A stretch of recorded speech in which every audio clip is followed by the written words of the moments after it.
अगर आप इंडिया वापस आ रहे हैं परमानेंटली, जॉब छोड़ के फैमिली के साथ सेटल होने के लिए, तो सबसे पहला काम जो आपको करना है वो है अपने बैंक अकाउंट्स को लीगली अपडेट करना। और ये सिर्फ एक बैंकिंग फॉर्मेलिटी नहीं है।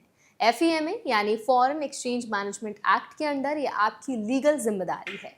जो लोग ये नहीं करते उन्हें बैंक फ्रीज, बैक टैक्सेस और पेनल्टी का सामना करना पड़ सकता है, जो कि आपके टोटल अकाउंट बैलेंस का 3 गुना तक हो सकता है।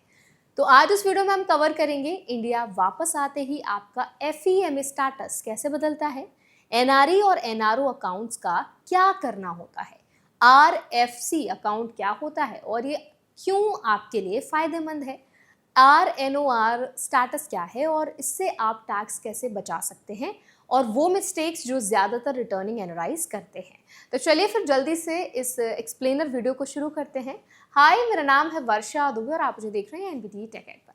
सबसे पहले बात करेंगे एफईएमए के अंडर आपका स्टेटस कैसे बदलता है। तो आरबीआई और एफईएमए के रूल्स के अकॉर्डिंग जिस दिन आप इंडिया में परमानेंटली रहने के इंटेंशन से वापस आते हैं, उसी दिन से आप लीगली रेजिडेंट इंडियन बन जाते हैं। एफईएमए में ये 182 डेज की कैलकुलेशन से डिसाइड होता है।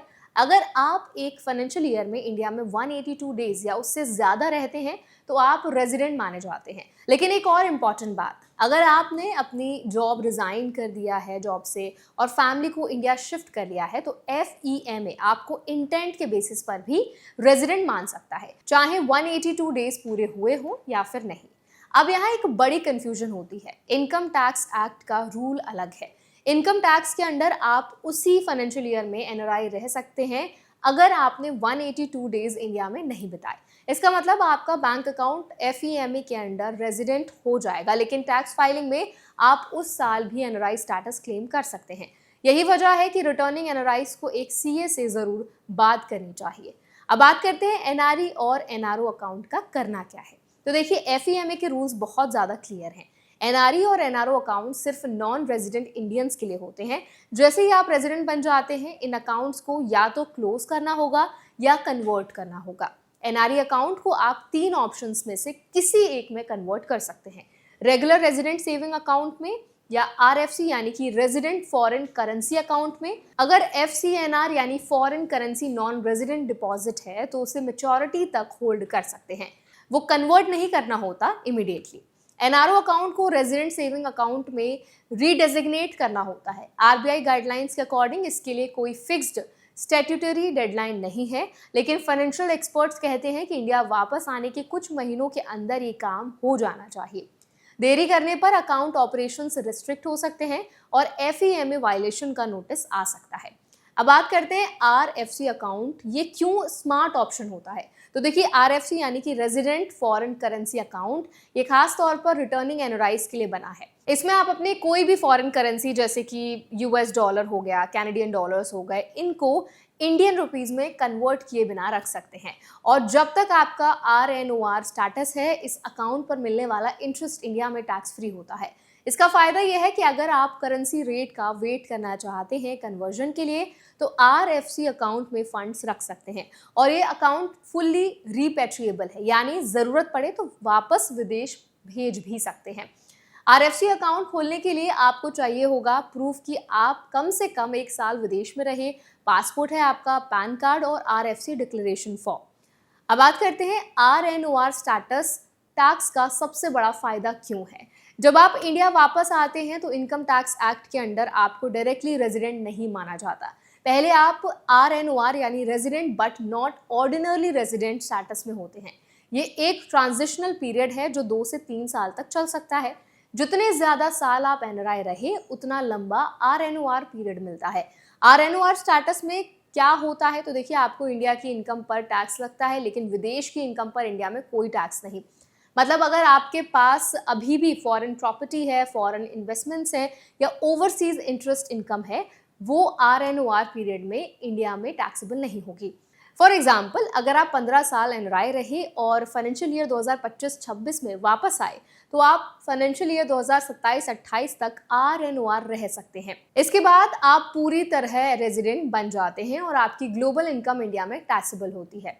एक इम्पॉर्टेंट टिप, अगर आप अक्टूबर के बाद इंडिया वापस आते हैं तो उस फाइनेंशियल ईयर में आपके 182 डेज पूरे नहीं होंगे, जिससे आपका RNOR स्टेटस एक्सटेंड हो सकता है और आप ज़्यादा टैक्स फ्री पीरियड पा सकते हैं।